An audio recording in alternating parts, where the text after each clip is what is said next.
జై శ్రీరామ్. నమస్కారం అండి. 2025 సంవత్సరం ద్వాదశ రాశి వాళ్ళ ఫలితాలు ఎలా ఉన్నాయో తెలుసుకుందాం. ముఖ్యంగా ఈ సంవత్సర ఫలితాలు అనేవి మనం ఎలా తెలుసుకుంటాము అంటే, దీర్ఘకాలిక గ్రహ సంచారం చేసే గ్రహాల వల్ల మనం తెలుసుకుంటాం. దీర్ఘకాలిక అంటే సంవత్సరం పొడవుగా ఒకే రాశిలో ఉంటూ సంచారం చేయబోతున్న ఆ గ్రహాల నుంచి మనము ఎలాంటి ఫలితాలు వస్తాయో మనము తెలుసుకుంటున్నాం. అంటే ముఖ్యంగా శని, గురు, రాహు, కేతు ఈ 4 గ్రహాల నుంచి మనకి ఈ సంవత్సరం అంతా ఎలా ఉంటుంది? గురు బలం ఉందా? శని బలం ఉందా? ఇలా మనము తెలుసుకుంటున్నాం. అంటే శని 2.5 సంవత్సరాలు తీసుకుంటాడు ఒక రాశి నుంచి ఇంకొక రాశికి మారడానికి. గురువు గారు ఒక రాశి నుంచి ఇంకొక రాశికి మారడానికి 1 సంవత్సరం పాటు తీసుకుంటున్నారు.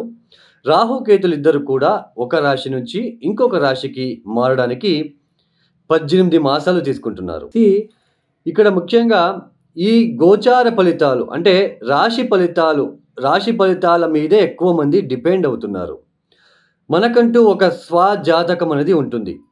ఇప్పుడు గురుబలం ఉంది, శని బలం ఉంది, చాలా బాగుంటుంది అని చెప్పినప్పటికీ కొంతమంది కామెంట్స్ పెడుతున్నారు. మీరు చెప్పినట్లా జరగట్లేదు అని.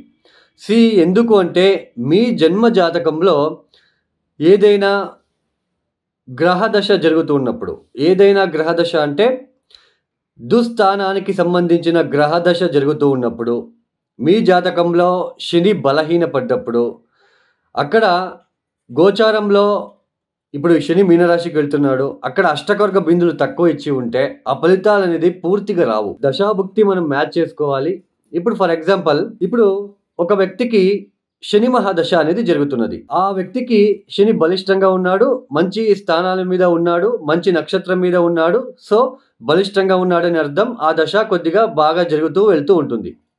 అలా ఆ దశాభుక్తి జరుగుతూ ఉన్నప్పుడు సపోజ్ మధ్యకాలంలో కానీ లేదా ఎప్పుడైనా సరే ఆ దశాకాలం పీరియడ్లో ఏళ్ళనాటి శని వచ్చినప్పుడు కొద్దిగా డిస్టర్బెన్స్ ఫీల్ అవ్వడానికి ఛాన్సెస్ ఉంటుంది. ఎందుకంటే ఏళ్ళనాటి శని కదా, ఇక్కడ శని మహాదశ. అంటే మీ జాతకంలో శని బలిష్టంగా ఉన్నాడు కాబట్టే ఏళ్ళనాటి శని వచ్చినప్పటికీ కొద్దిగా డిస్టర్బెన్స్ ఫేస్ చేస్తారు.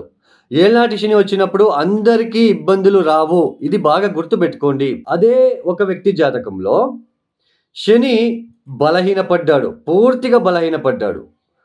అలా శని బలహీనపడినప్పుడు ఎలా ఉంటుంది అంటే భయము, ఉద్యోగం సరిగ్గా ఉండదు, ఉద్యోగం దొరికినా చేయలేకపోతూ ఉంటాము, ఉద్యోగంలో చికాకులు ఎక్కువగా ఉంటాయి. ఏదో చిన్న ఉద్యోగము, శారీరకంగా ఎక్కువ కష్టపడాల్సిన ప్రమేయం ఏర్పడుతూ ఉంటుంది ఉద్యోగంలో. చుట్టూ భయం ఏర్పడుతూ ఉంటుంది. ఆత్మవిశ్వాసం అనేది ఉండదు. ప్రతి విషయంలో ఆటంకాలు, సమాజంలో మనకి అవమానాలు జరుగుతూ ఉంటాయి శని బలహీనపడ్డప్పుడు. అలాంటి సిచ్యుయేషన్, అలాంటి జాతకుడు బలహీనపడిన ఒక శని మహాదశ జరుగుతూ ఉన్నప్పుడు ఏళ్ళనాటి శని వచ్చింది అంటే పూర్తిగా చాలా కష్టాలు వచ్చేస్తూ ఉంటాయి. అంటే మీ జాతకంలో శని బలిష్టంగా ఉన్నప్పుడు ఏళ్ళనాటి శని వస్తే ఏదో కొద్దిపాటి ఇబ్బందులు వస్తాయి. మీ జాతకంలో శని బలహీనపడినప్పుడు, ఆ దశ జరుగుతున్నప్పుడు, ఆ సమయంలోనే ఏళ్ళనాటి శని వచ్చింది అంటే పూర్తిగా డిస్టర్బెన్స్, చాలా ఇబ్బందులు. ఇలా అండి అష్టకర్గ బిందువులు. తర్వాత ఏ దశాభుక్తి జరుగుతుంది, ఆ దశాభుక్తి జరిగేటప్పుడు శని మహాదశ జరుగుతూ ఉంటే ఆ శని ఎక్కడున్నాడు? ఒకవేళ శని మహాదశ జరుగుతూ ఉంది, శని బలిష్టంగా ఉన్నాడు, సో లాభస్థానంలో శని వచ్చాడు అంటే చాలా మంచి ఫలితాలు. అర్థమైందా అండి? ఒకవేళ ఒక వ్యక్తి జాతకంలో శని బలహీనపడ్డాడు, శని మహాదశ జరుగుతూ ఉంటుంది, ఉద్యోగం లేక ఏ చిన్న ఉద్యోగం చేస్తూ కష్టపడుతూ చాలా మానసికంగా, శారీరకంగా ఆత్మవిశ్వాసం లేకుండా ఇబ్బందులు పడుతూ ఉంటాడు. అలాంటి సమయంలో అలాంటి వ్యక్తి జాతకంలో ఉన్న శని మహాదశ జరిగేటప్పుడు లాభస్థానంలో శని వచ్చి, ఆ లాభస్థానంలో నేను చెప్తున్నది గోచారంలో శని వచ్చి, అక్కడ గనక అష్టకర్గ బిందులు ఏ 4, 5, 6 ఇచ్చి ఉంటే, ఈవెన్ ఇక్కడ మీ జాతకంలో శని బలహీనపడి శని మహాదశ జరిగి మిమ్మల్ని ఇబ్బంది పెట్టినప్పటికీ ఈ లాభస్థానంలో గోచారంలో శని వచ్చినప్పుడు మిమ్మల్ని గ్రాడ్యువల్లీ రైజ్ అయిపోతారు. మంచి ఉద్యోగం దొరుకుతుంది ఆ సమయంలో. ఇది అండి, ఇలా మనం చూసుకోవాలి. ఇది మీకు అర్థమైందని భావిస్తున్నాను. మీరు అర్థం చేసుకోవాలి అనే ఉద్దేశంతోనే ఇది చెప్పడం జరిగింది. తర్వాత చాలామంది ఏళ్నాటి శని, అష్టమ శని, పంచమ శని, చతుర్థ శని జరిగేటప్పుడు శనిదేవుడి దగ్గరికి వెళ్ళి కొన్ని దీపాలు పెట్టి వస్తూ ఉంటారు. సో అలా మనకి ఎక్కువ శని ఇంపాక్ట్, శని నెగిటివ్ ఇన్ఫ్లుయెన్స్ జరిగేటప్పుడు కాలభైరవేశ్వరుని పూజించాలి. కాలభైరవేశ్వరుని ఎక్కువ తలుచుకోవాలి. కాలభైరవేశ్వరుడు టెంపుల్కి ఎక్కువ వెళ్ళాలి. కాలభైరవేశ్వరుడికి బూడిద గుమ్మడికాయ దీపాన్ని పెట్టాలి. నీలమణి వేసుకోవడము ఇవన్నీ అవాయిడ్ చేయాలి. ఏళ్నాటి శని, పంచమ శని, అష్టమ శని, చతుర్థ శని జరిగేటప్పుడు ఇబ్బంది పెట్టడానికి వచ్చి ఉంటాడు. మళ్ళా మీరు శనిదేవుడి దగ్గరికి సంబంధించిన వస్తువులని వేసుకోవడము, నీలమణి, నల్లబట్టలు వేసుకోవడము ఇవన్నీ చేయకుండా మీరు కాలభైరవేశ్వర ఆరాధన చేయాలి. అప్పుడే ఆ నెగిటివ్ ఇంపాక్ట్ తగ్గేది. సో గోచారంలో వచ్చినప్పుడు గురుబలం ఉంది, అయినా మాకు పెళ్లి కావట్లేదండి, మీరు గురుబలం ఉంది, వివాహ యోగం అని చెప్తున్నారు, పెళ్లి కావట్లేదు. వై?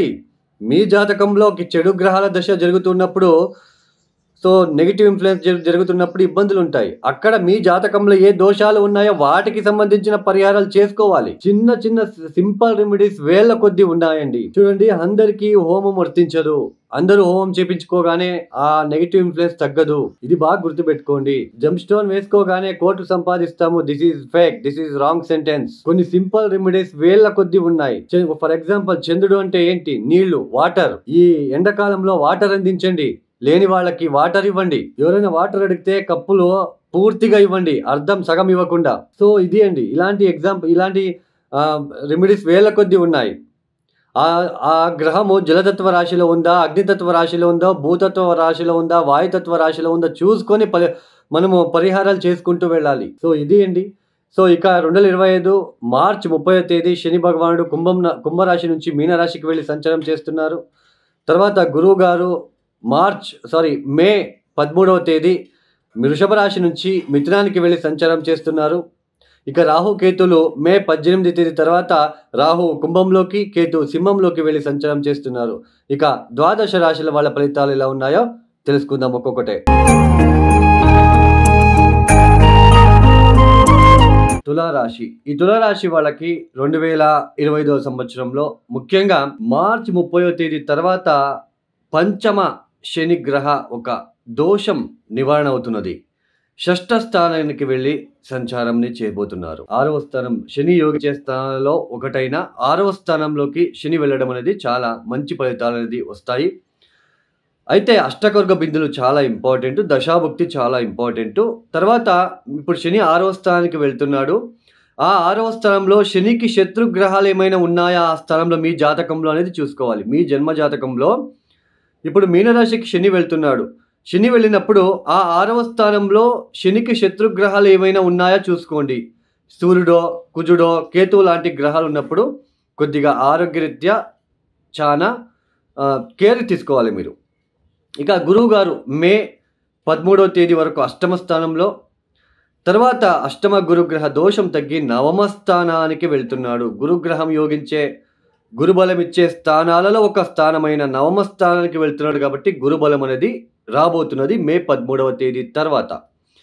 ఇక ఈ ఒక తులారాశి వాళ్ళకి రాహు కేతులు చూసుకుంటే, ముఖ్యంగా రాహు 2025 మే 18వ తేదీ తర్వాత పంచమానికి రాబోతున్నాడు. కేతువు లాభస్థానానికి అంటే సింహరాశికి రాబోతున్నాడు. ఈ సంవత్సరంలో మీకు శని బలము, గురుబలము, కేతు బలం అనేది కనిపిస్తూ ఉంటుంది. అంటే 3 గ్రహాల యొక్క బలం అనేది ఉంటుంది. అయితే శని ఎన్ని అష్టకర్గ బిందులు ఇచ్చాడు, అక్కడ ఏదైనా శనికి శత్రు గ్రహాలు ఏమైనా ఉన్నాయా చూసుకోవాలి మీ జన్మ జాతకంలో. ఎందుకంటే ఇప్పుడు మీ గోచారంలో మీనరాశికి వెళ్తున్నాడు.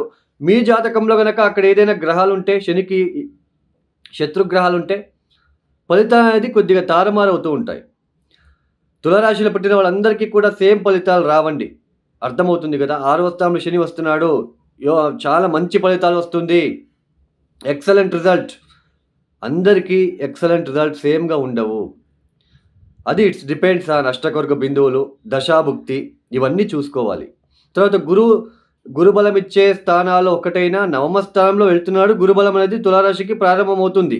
బట్ అక్కడ అష్టకర్గ బిందులు గురువు ఎన్ని ఇచ్చాడు అది చూసుకోవాలి. ఇక పంచమ స్థానంలో రాహు ఉంటున్నాడు. కొద్దిగా మనకి ఆలోచించాల్సిన ఒక విషయం, పంచమ స్థానంలో రాహు అంటేనే ముందే ఆశ. మనకి ఎక్కువ ఆశనిచ్చే గ్రహం ఏది అంటే రాహు. పంచమ స్థానం అంటే ఏంటి? క్రియేటివ్ థాట్స్, క్రియేటివిటీ, తర్వాత సంతాన స్థానము, తర్వాత మన అభిరుచులు ఎలా ఉంటాయి, తర్వాత మనకొక రికగ్నైజేషన్, గుర్తింపు అనేది వస్తుందా లేదా అనేది కూడా పంచమ స్థానంలోనే చూస్తాం. మంచి సంతానం కలగాలన్నా, మనకి మనం చేసే చిన్న పనికి కూడా మంచి ప్రశంసలు అంటే గుర్తింపు రావాలంటే పంచమ స్థానం బాగుండాలి. మన అభిరుచులు, మన టేస్ట్. ఒక వ్యక్తి జాతకంలో పంచమ స్థానం బలహీనపడినప్పుడే ఆ వ్యక్తి జెలసీ మైండెడ్‌గా ఉంటుంది. జెలసీ ఎక్కువగా ఉంటుంది. ఒక ఇతరులు మంచి బట్టలు కట్టుకున్నా, వాళ్ళు మంచిగా ఎదిగినా జెలసీ అనేది ఎక్కువగా ఉంటుంది. ఎందుకంటే పంచమ స్థానం బలహీనపడి ఉంటుంది. తర్వాత ఈ లవ్ రిలేషన్‌షిప్ ఇవన్నీ చూసేది కూడా పంచమ స్థానం. అలాంటి స్థానాల్లోకి తర్వాత షేర్ మార్కెట్ కూడా పంచమ స్థానం. అలాంటి స్థానంలోకి రాహు వస్తున్నాడంటే ఆశ ఎక్కువ పుట్టిస్తాడు. షేర్ మార్కెట్‌లో ఇంకా డబ్బులు పెంచుకుంటూ పోవాలి, డబల్ చేయాలి, త్రిబల్ చేయాలి, బెట్టింగ్‌లు ఇవన్నీ కూడా ఎక్కువ అయ్యే సూచనలుంటాయి కాబట్టి చాలా జాగ్రత్తగా ఉండాలి. సో, బాగుంది అని చెప్పగానే తులారాశి నాది బాగుంది. అది రాంగ్. మీ జన్మ జాతకంలో అష్టకర్గ ఇంపార్టెంట్, దశాభుక్తి ఇంపార్టెంట్. అప్పుడే మీకు బాగుందా లేదా మీడియం ఫలితాలు తెలుస్తుంది. సో, బెట్టింగ్‌లు కట్టకుండా ఉండాలి. బెట్టింగ్‌ల జోలికి వెళ్ళకండి. జూజం వెళ్ళకండి. షేర్ మార్కెట్ ఇది కొద్దిగా చూసుకొని వెళ్ళండి. అవాయిడ్ చేయండి కొద్దిగా పరిస్థితులు కొద్దిగా చూసుకొని వెళ్ళండి. అయితే గురుబలం అనేది ఉంటుంది. బట్ తులారాశి వాళ్ళకి గురువు యోగకారకుడు కాదు గదా! 6వ ఇంటి అధిపతి నవమ స్థానంలో వెళ్తున్నాడు కాబట్టి ప్రయత్నపూర్వకంగా కష్టపడి చాలా అతి కష్టపడితే గాని ఫలితాలు రావు. అలాంటి సిట్యుయేషన్ ఉంటుంది. తర్వాత మనకి ఈ యొక్క బెట్టింగ్‌లు, తర్వాత ఇతరులను నమ్మి ఇన్వెస్ట్‌మెంట్ చేసే విషయంలో చాలా జాగ్రత్తగా మీరుండాలి. తర్వాత ఈ సమయంలో ప్రేమికులు కూడా అట్రాక్షన్‌కి వెళ్ళకుండా చాలా జాగ్రత్తగా ఉండాలి. లేకపోతే ఇబ్బందులు పడతారు మీరు. సో, ఇలాంటి సిట్యుయేషన్ అనేది తులారాశి వాళ్ళకి ఏర్పడబోతున్నది. 6వ స్థానంలో శని వచ్చాడు కాబట్టి బేసికల్లీ 6వ స్థానంలో శని వచ్చినప్పుడు మంచి ఫలితాలు వస్తాయి. శత్రునాశనము, రోగనాశనము, కీర్తి, అభివృద్ధి, మంచి పేరు ప్రఖ్యాతలు. ఈ సమయంలో మీ శత్రువులు ఏమైనా మీకుంటే ఆ శత్రువులు మిమ్మల్ని చూసి సైడ్ అయిపోతూ ఉంటారు. ఇలాంటి ఫలితాలు. బట్ దట్ టూ మీ అష్టకర్గ బిందువులు ఎక్కువ ఇచ్చింటే నో ప్రాబ్లమ్. తక్కువ ఇచ్చింటేనే కొద్దిగా ప్రాబ్లమ్. తర్వాత నవమ స్థానంలో గురువుగారు మంచి శుభ ఫలితాలు, పెళ్లి కాని వాళ్ళకి పెళ్లి అవ్వడం లాంటిది, పిత్రార్జిత ఆస్తికి సంబంధించిన విషయంలో అభివృద్ధిదాయకంగా ఉండడము, ఆర్థిక అభివృద్ధి ఇలాంటివన్నీ జరుగుతాయి. లాభస్థానంలో కేతు అభివృద్ధి. బట్ పంచమ స్థానంలో ఉంటున్న రాహు వలన మాత్రం కొద్దిగా డిస్టర్బెన్స్ ఏర్పడుతూ ఉంటుంది. ఈ తులారాశి వాళ్ళు తప్పనిసరిగా కాళికా అమ్మవారికి రాహుకాలంలో ఎరుపు రంగుల పూలు ఇస్తూ ఉండాలి. తర్వాత ఈ నల్ల మినుములతో చేసిన గారెలను మీరు హారం రూపంలో కాలభైరవేశ్వరుడికి వేస్తూ ఉండండి. కాలభైరవేశ్వరుడికి బూడిద గుమ్మడికాయ దీపం శనివారం పెట్టడానికి ప్రయత్నాలు చేయండి. దత్తాత్రేయ క్షేత్రాలకి వెళ్ళిరండి ఈ సంవత్సరం. ఈ యొక్క వీడియో మీకు నచ్చితే లైక్ చేయండి, షేర్ చేయండి, సబ్స్క్రైబ్ చేసుకోండి. సర్వే జన సుఖినో భవంతు. ధన్యవాదములు. జై శ్రీరామ్.